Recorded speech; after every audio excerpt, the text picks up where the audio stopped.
New book, Quantum Interface.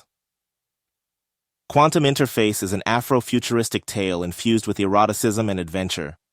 The year is 2057 and humanity has refocused its priorities after narrowly avoiding an existential crisis brought on by autonomous AI nearly 20 years earlier. Life is as normal as it could be, considering the fact that bioengineered viruses and psychological disruption devices were the new tools of criminals and hostile governments. Phillips is a tech genius who created his own AI entity before a global ban on autonomous AI was implemented in the year 2040. Fortunately, he was able to secure an exemption to continue using his AI as a form of augmented intelligence and security system. A few years later, his AI, which he named Quantum Entanglement, Augmented Intelligence, or QEAI for short, assisted him in creating a quantum entanglement device known as a Tangler.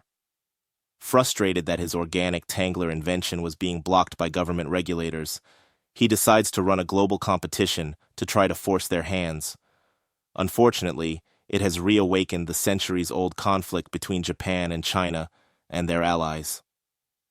He returns home from the month-long developer wrap-up competition in Japan that involved the final competitors, only to discover that he has a severe case of amnesia. His life plunges into major turmoil that threatens his life and the lives of his two wives.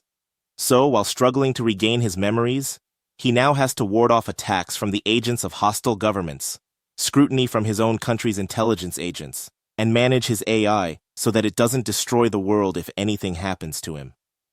He welcomes the possibility of a breakthrough in the development of a human Tangler machine, but dreads the thought that he might have escalated the possibility of an all-out war between the world's superpowers.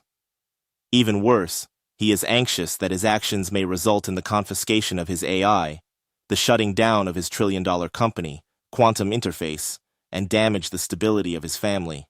Stay tuned for further updates.